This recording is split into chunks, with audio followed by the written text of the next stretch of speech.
നമസ്കാരം, ഏവർക്കും circle live news ഹെഡ്ലൈൻസിലേക്ക് സ്വാഗതം. ഞാൻ രീഷ്മ യതീന്ദ്രദാസ്. പ്ലാറ്റിനം പോലെ silver, Alukaran silver jewellery, Chettuva road, Chavakkad, Chettuva road, Vadanappally.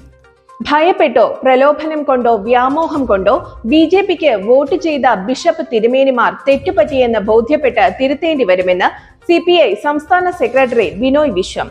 K Damodaran സ്മൃതി ഗുരുവായൂരിൽ ഉദ്ഘാടനം ചെയ്ത് സംസാരിക്കുകയായിരുന്നു അദ്ദേഹം. കർത്താവെ, ഇവർ ചെയ്യുന്നതും പറയുന്നതും എന്താണെന്ന് ഇവർ അറിയുന്നില്ല. ഇവരോട് ക്ഷമിക്കണോ വേണ്ടയോ എന്ന് കർത്താവ് തീരുമാനിക്കട്ടെ എന്നാണ് തനിക്ക് പറയാനുള്ളതെന്നും ബിനോയ് വിശ്വം പറഞ്ഞു. ചാവക്കാട് കടപ്പുറം കറുകമാട് മുല്ലപ്പുഴയിൽ കൈകാലുകൾ കൂട്ടിക്കെട്ടിയ നിലയിൽ അജ്ഞാത പുരുഷന്റെ മൃതദേഹം കണ്ടെത്തി. 60 വയസ്സ് പ്രായം തോന്നിക്കുന്ന പുരുഷന്റെ മൃതദേഹമാണ് കണ്ടെത്തിയത്. മുണ്ടും ഷർട്ടുമാണ് വേഷം. ഇരുകൈകളും പ്ലാസ്റ്റിക് കയറുകൊണ്ട് ബന്ധിച്ചിട്ടുണ്ട്. കാലുകളും ഇത്തരത്തിൽ കൂട്ടിക്കെട്ടിയിട്ടുണ്ട്. മൃതദേഹം ചാവക്കാട് താലൂക്ക് ആശുപത്രി മോർച്ചറിയിലേക്ക് മാറ്റി. BJP തൃശൂർ ജില്ലാ പ്രസിഡന്റ് KK അനീഷ് കുമാറിനെതിരെ കടുത്ത നടപടിയുമായി പോലീസ് 6 മാസത്തിനുള്ളിൽ ഇനി ഏതെങ്കിലും കേസിൽ പ്രതിയായാൽ കാപ്പ ചുമത്തും.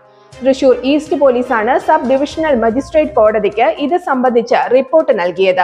ലോക്സഭാ തെരഞ്ഞെടുപ്പിൽ BJP സ്ഥാനാർത്ഥി സുരേഷ് ഗോപി വിജയം കൈവരിച്ചതിൽ CPM പകപോക്കലാണ് ജില്ലാ പ്രസിഡന്റിനെതിരായ നീക്കമെന്ന ആരോപണവുമായി BJP രംഗത്ത്. BJP ജില്ലാ പ്രസിഡന്റ് അഡ്വക്കേറ്റ് KK അനീഷ് കുമാറിനെതിരെ പോലീസ് എടുത്ത കള്ളക്കേസ് പിൻവലിക്കണമെന്നാവശ്യപ്പെട്ട് BJP പ്രവർത്തകർ ചാവക്കാട് പ്രതിഷേധം സംഘടിപ്പിച്ചു. ചാവക്കാട് മണ്ഡലം കമ്മിറ്റിയുടെ നേതൃത്വത്തിൽ നടന്ന പ്രതിഷേധം ജില്ലാ ജനറൽ സെക്രട്ടറി ജസ്റ്റിൻ ജേക്കബ് ഉദ്ഘാടനം ചെയ്തു.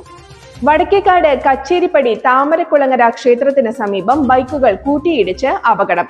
4 പേർക്ക് പരിക്ക്. ബൈക്ക് യാത്രക്കാരനായ പുറനാട്ടുകര സ്വദേശി സോമദാസ്, കോട്ടപ്പടി ഇരിങ്ങപ്പുറം സ്വദേശി ഷിജു, നമനേങ്ങാട് നായരങ്ങാടി സ്വദേശി അൻസാരി, കല്ലൂർ വട്ടംപാടം സ്വദേശി സായൂജ് എന്നിവർക്കാണ് പരിക്കേറ്റത്. കണ്ടാണശ്ശേരി ബസ് സ്റ്റോപ്പിന് സമീപം പൂച്ച റോഡിന് കുറുകെ ചാടിയതിനെ തുടർന്ന് നിയന്ത്രണം വിട്ട ബൈക്ക് മറിഞ്ഞ് അപകടം. 2 പേർക്ക് പരിക്കേറ്റു. പേരകം സ്വദേശികളായ ചെമ്മണ്ണൂർ വീട്ടിൽ ക്ലിൻഡോ, ജിൻസൺ എന്നിവർക്കാണ് പരിക്കേറ്റത്. ഗുരുവായൂർ ആക്ട്സ് ആംബുലൻസ് പ്രവർത്തകർ പരിക്കേറ്റവരെ മുതുവട്ടൂരിലെ സ്വകാര്യ ആശുപത്രിയിൽ പ്രവേശിപ്പിച്ചു.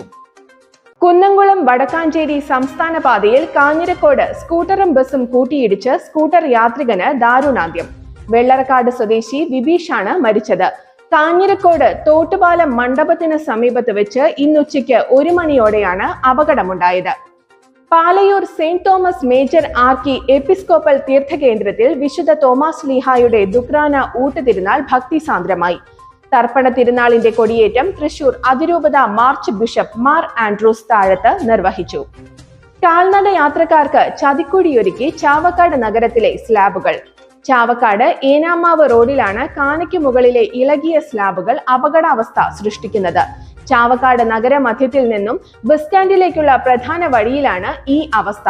നിരവധി തവണ മുനിസിപ്പൽ അധികൃതരോട് പരാതി പറഞ്ഞെങ്കിലും നടപടിയൊന്നും ഉണ്ടായിട്ടില്ലെന്ന് കൗൺസിലർ ഫൈസൽ കാനാമ്പുള്ളി പറഞ്ഞു. LPG കണക്ഷൻ മസ്റ്ററിംഗിനായി ചാവക്കാട്ടെ സ്വകാര്യ ഗ്യാസ് ഏജൻസിയിൽ വൻ തിരക്ക്. വയോധിക കുഴഞ്ഞു വീണു. ജനങ്ങൾ വരി നിന്ന് തളർന്നതോടെ പരിഹാരമായി നഗരസഭാ കൗൺസിലർമാർ രംഗത്തെത്തി. തുടർന്ന് ഗ്യാസ് ഏജൻസിക്ക് സമീപമുള്ള IDC ജന്നത്തുൽ ഉലം മദ്രസയിൽ മസ്റ്ററിംഗിനായി സൗകര്യം ഒരുക്കി. ചാലക്കുടി കൊരട്ടി സ്വദേശികളായ ദമ്പതികൾ വേളാങ്കണ്ണിയിൽ ജീവനൊടുക്കി. കൊരട്ടി മുടപ്പുഴ സ്വദേശികളായ അരിമ്പിള്ളി വർഗീസിന്റെ മകൻ ആൻഡു, ഭാര്യ ജിഷു എന്നിവരാണ് മരിച്ചത്. 10 ദിവസം മുൻപാണ് ഇവരെ കാണാതായത്. ഇരുവരും വിഷം കുത്തിവെച്ചാണ് മരിച്ചതെന്നാണ് ബന്ധുക്കൾക്ക് ലഭിച്ച വിവരം. ഒല്ലൂർ PR പടിയിൽ നിന്നും 2 കോടി രൂപയോളം വില വരുന്ന 2.5 കിലോ MDMA-യുമായി യുവാവ് പിടിയിൽ. കണ്ണൂർ സ്വദേശി ഫാസിലാണ് ഒല്ലൂർ പോലീസിന്റെയും തൃശൂർ ഡാൻസാഫിന്റെയും പിടിയിലായത്. പ്രതി സഞ്ചരിച്ചിരുന്ന കാറിലും ആലുവയിലെ വാടക വീട്ടിൽ നിന്നുമായി 2 കിലോ 400 ഗ്രാം MDMA-യാണ് പിടികൂടിയത്. ഇതോടെ ഹെഡ്ലൈൻസ് പൂർണ്ണമാകുന്നു. നമസ്കാരം. പ്ലാറ്റിനം പോലെ silver, Alukaran silver jewellery, Chettuva road, Chavakkad, Chettuva road, Vadanappally.